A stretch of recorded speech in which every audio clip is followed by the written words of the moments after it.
Hi everyone and welcome.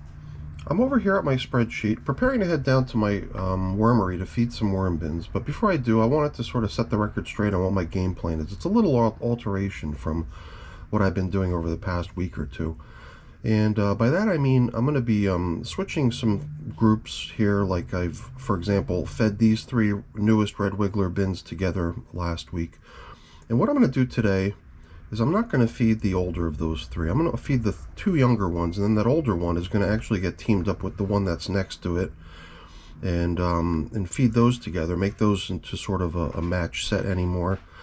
And then the one that had been the older of the two, I'm going to switch that one to this so-called foraging mode that you see a couple of my bins in, because at 131 days of age and with 18 feedings, I believe that next feeding is going to be the 19th feeding.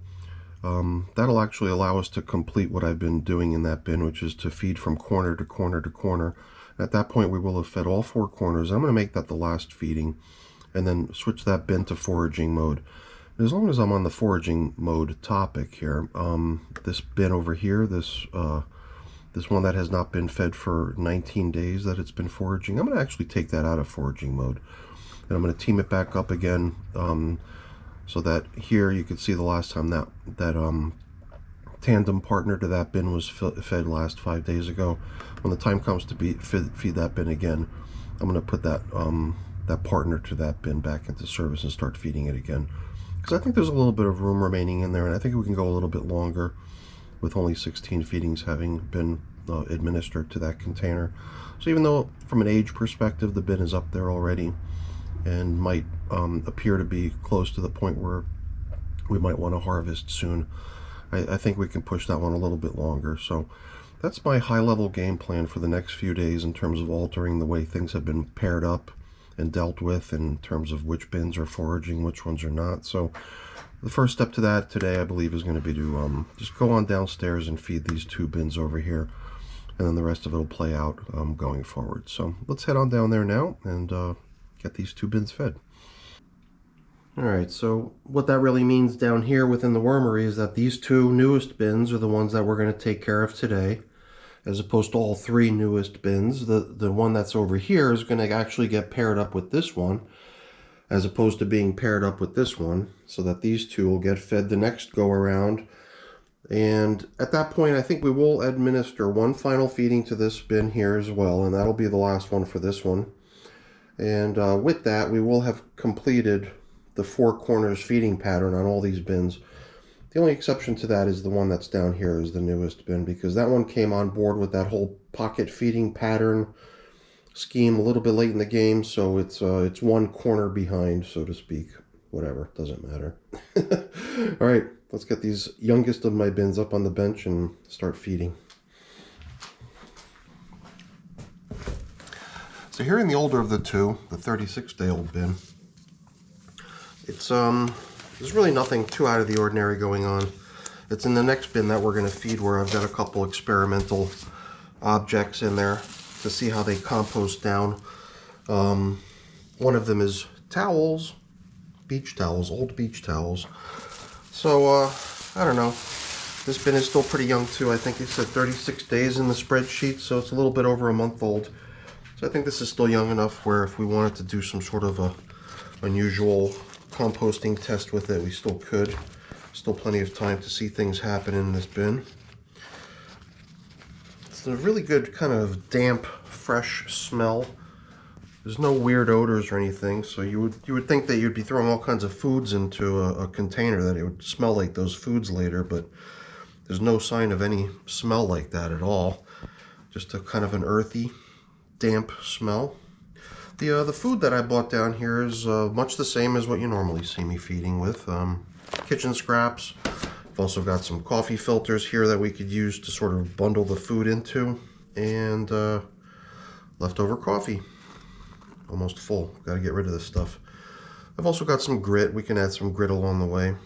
Give the worms a little bit of crushed eggshell.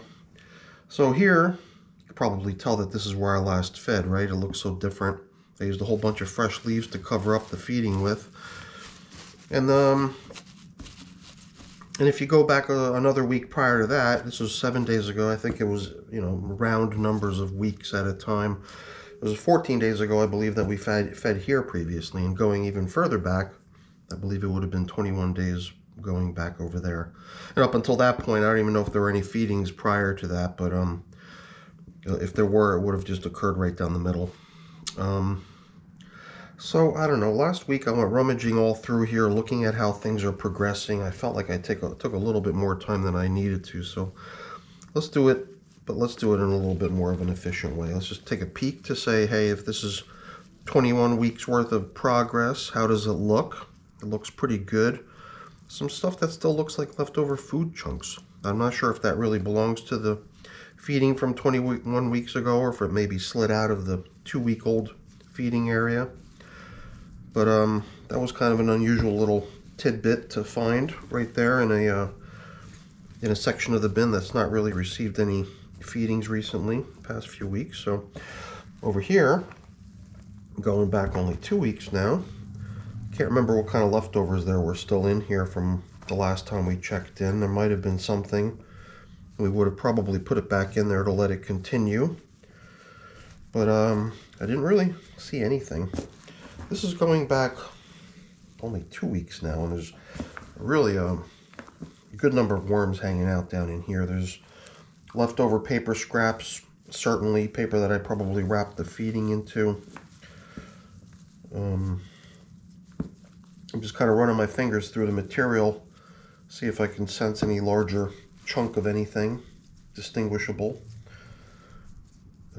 This might be a piece of banana peel right here. And other than that, I can't say that I noticed anything other than just the bedding scraps. All these pieces of paper and cardboard that would have been included with the feeding.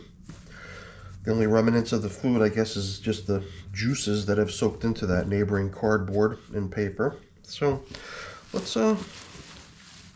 move things aside and see how things after 1 week have progressed in the most recent feeding zone.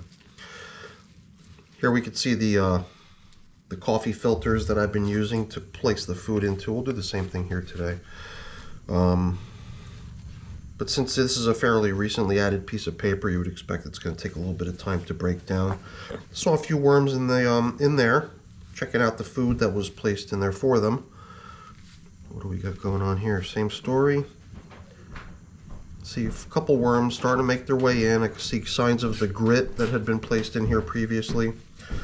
So, you know, after only a week, it looks like we're starting to get a little bit of a turnout over there. It usually does take a little bit of time before the food starts to break down to the point where the worms can really get at it. And you know, when you got stuff that was added even longer, a greater period ago, this stuff over here, for example, that we saw was really broken down nicely. That's not too surprising that the worms have, you know, been in there and have stayed in there, because the food supply is still holding up quite nicely. So this corner is where we're going to switch to today. And at this point, we will have made our way around the entire bin. Whether we continue doing this to see how previous feedings look, you know, it's totally up to us. It doesn't matter how we feed. I kind of like it. I've actually been thinking I might actually continue with it, even though we've hit all the 4 corners at this point. Why not, right? Kind of gives you an interesting insight into how certain things are breaking down over the course of time. So let's break this banana peel in half. We'll throw half into this one, half into the other coffee filter. And when I filled up this little plastic tray of their food, I put in 2 handfuls for this container and 2 handfuls for the next container that we're feeding. So that's 1, 2, what was it, 2 handfuls? Yeah, okay, well, we put the majority of the portion for this bin into this container here. But then that leaves room for this half of a banana peel. And maybe half of a handful. We'll see if that's enough to keep them going for a while. I'm sure it is, yeah. I mean, geez, you saw how much leftovers there was in this container. There's plenty of food in here for them. And all kinds of bedding. This is all stuff that goes back to the original build of the bin. These are chopped up tubes, you know, like paper towel or toilet paper tubes. And you know, so there's no shortage of bedding materials in this bin. And we just added 2 coffee filters. I don't know, last time we took a whole bunch of fresh leaves and scattered them across the top. I think we could just salvage some of those. I didn't break out the leaf collection from the shelf, because I feel like we've probably got enough in here just to share. So we'll use not only the coffee filter to indicate where we last fed, we'll also use those more freshly added leaves as an indicator to show where we last fed. But even though we're indicating it with leaves, we can also indicate it with the coffee filter too. Let me think. I almost did it, like I always do. I almost forgot to add the coffee. But it feels like as long as I haven't really put the coverings on yet, it still seems like I could recover and I could still crack open a place to add it and pour it in. And as long as we're in here, we were going to give them some grit too, right? So let's get caught up on all these things that I somehow managed to always overlook. I don't know why. It's got to look up, I guess, basically. I'm just staring down into the bin here and looking at what's happening, and I sort of lose track of what I'm out to do here. Now we're in good shape. Now we can start really getting things covered up. Make our way over into the newer of the 2 bins. It's nice and damp out here, and there's definitely signs of worm traffic with some of these castings scattered here and there, but not much yet. And there were no worms either when we first looked inside. But in time, the worms discover what a nice spot that is with all the moisture that drops on there from off the plastic, and they'll start hanging out there to greet us when we come in here. Maybe by the next time. Keep our fingers crossed. All right, let's move on to the younger of the 2 bins that need to be fed today. All right, so now in this container, we got a little bit of a different situation going on, and I'll explain. There's a couple more coffee filters that I bought down here that we could use to feed with, but I don't think we need them. So I'm going to hang on to these until a future feeding, and I'll show you why I believe that. This being my newest bin, it's the target of recent worm migrations. So I did recently relocate some worms out of an old bin that I'm looking to retire. So I've been moving worms out, and it was only a few days ago that we added worms to this container. I'm going to fold this in half to allow these guys to remain in relative darkness as we set the paper aside. There's a couple on this side of it too. Let's get them off. All right, and you can even see signs of it right here down the middle. All this black material is not castings that just spontaneously got generated in here. It's the stuff that came along with the worms the last time I was in here, which was to release those worms. And at that time, the place that I obtained all those worms from was the feeding zone of the old bin that I was migrating the worms out of. And combined with all the worms and the food that was used to lure them into that feeding zone, there was all this leftover paper, basically bedding materials of various types, mostly strips of newspaper, a couple coffee filters.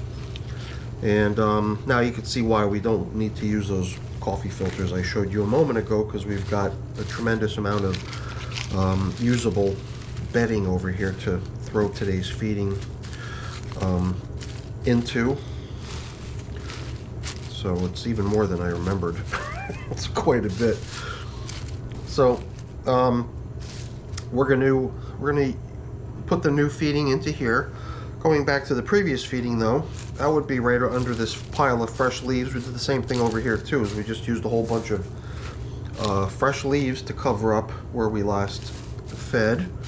I don't even remember if there was a feeding over here. We're not going to go that far back. What we'll do is we'll go back 1 week to see how things are progressing in the feeding zone from 1 week ago. I mean, right off the bat, I'm noticing things to be pretty dry in here. And I think that could be partially because of the way you saw it when we first got in here. The cardboard and the plastic, everything was tipped up really high because of this huge pile of paper that had been stashed under here for today. I think that allowed for a great deal of airflow over here, and that might be part of the reason things are a little bit dry on the top surface here. Usually the coffee doesn't, seem like this. Usually it's quite damp and is being eaten. But stuff on the surface looks like it's a bit drier than it needs to be. This looks like maybe strips of cantaloupe melon or something like that. We're just going to take a little peek in here and see how things are progressing from the previous feeding.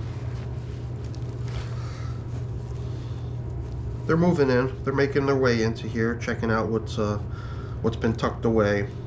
And I got to decide what to do about this pine cone.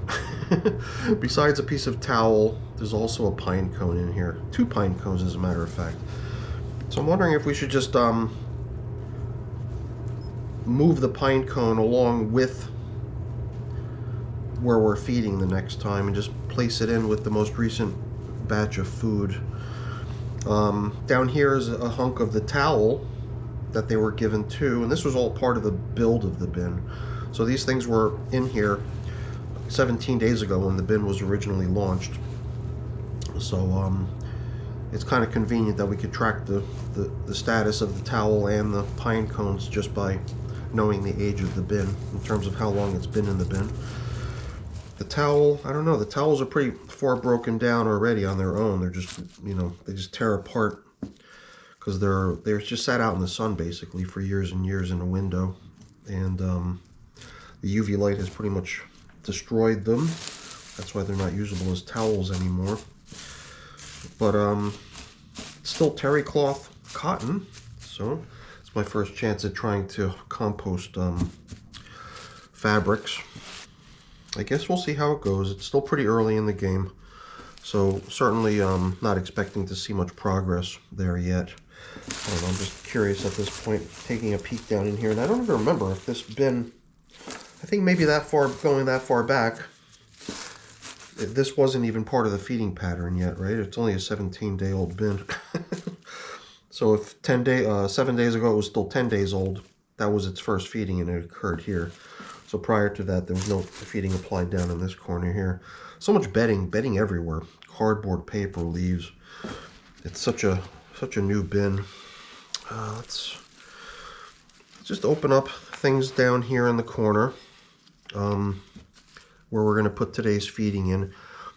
So I pretty much put towel all over the place. So the towel we're not going to move around with the feeding. We're just going to check in on it here and there. Here's a chunk of it down here too. So, I'm curious. I don't think I've ever done any fabrics before. This is, I don't even know, what is this? Part of an egg carton, right? There's tons of cardboard here. So I guess I forgot that this bin pretty much is all bedding material. So maybe we'll just take a little bit of it so we can scatter today's feeding across the top of it, and then we'll just cover up with the rest. How does that sound? We've got a banana peel, spread it around over all this paper and cardboard and leaves. And spread the rest out across the top. We've got coffee left over for here too. Make sure we don't forget that. Give them the grit that they like too. So the bin was built with a fair bit of grit, and I'm sure there's probably plenty of it all over the place. But in a bin that's this early, I don't feel bad giving them, a generous portion of grit with almost every feeding, at least in the beginning.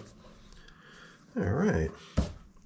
So what did the spreadsheet say? 17 days of age, but it did say 2 feedings. That's right. So the feeding that was part of the original build of the bin, and then 1 more to make that 2, which was this pocket feeding here. So this bin is actually only 2 pocket feedings into the pattern here. So here too, I think we'll just continue, we'll just keep tracking where we fed with our feeding zone indicators, and then keep switching up where we feed each week. It kind of gives us an interesting view into how things are progressing, different types of materials, how they're getting broken down over time within the worm bin. Gosh, so much uncomposted junk in here. Very new bin. It'll take time before it starts looking like some of our more mature bins.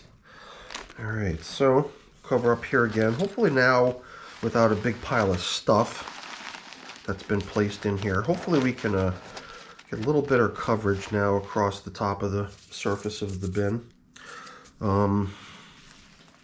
There was not only that plastic covered cardboard. Oh, here's our little friends again. Should we aim them down this time? Give them just that little extra shelter until we get them all covered up and safe. So yeah, like I said, there was this plastic covered piece of cardboard out here. A lot of times I'll just you know, cover with cardboard, cover with the plastic bag, and then throw a piece of cardboard on top, like we saw in the previous bin. But sometimes I experiment with, you know, kind of combining stuff. So I've actually got the two combined here. It makes it actually pretty neat, nice and easy to handle the plastic, as opposed to having it just flop around in the wind. So let's use this rigid corner over here to sort of press up into that feeding area. Try to give it as much coverage as possible. Let all the moisture that's in there stay, instead of allowing it to escape around the edges there, right? But you know, as you can see, with this covering these two edges over here, being pushed into that corner, lately I've been trying to supplement the coverings to give as much coverage as possible across the entire top surface. And I don't know about this piece of bubble wrap. Maybe it's not the most effective material. Seems like if I was just using a shopping bag or something, I could form its edges a little bit more easily. But I think we're doing a pretty good job here. We're still leaving a little bit of space for the moisture within the bin to be able to escape, because at this early stage, this stuff is all just air gaps in between all those chunks of paper and cardboard. And I think that just allows for a lot of the moisture held within the material to escape very easily. Later on, when it all becomes castings and it's all very dense and there's not a lot of air moving through it, then the moisture stays put and doesn't require as much management. But in these early stages, try to keep things from drying out. I like to try to cover up as best as I can. So there we go. We've got the two youngest of my red wiggler bins both fed. That was fun. And I don't even have too much of a cleanup task left here. Just got a couple things to rinse off, including my new glove, which did not get too dirty, which is a good sign that things are not too muddy. But I'll take care of putting all these things away and getting things cleaned up after the camera's been turned off, because that's boring. I don't want to waste your time with that. Before I go, though, let me just really quickly say thank you. Thanks so much for watching. Hopefully you enjoyed the video. If you did, as always, please remember to leave me a thumbs up. That's always really appreciated. And if you haven't done so already, also consider subscribing to the channel too. That's really appreciated as well. All right, everyone. Have a great day. Thanks for watching. Bye now.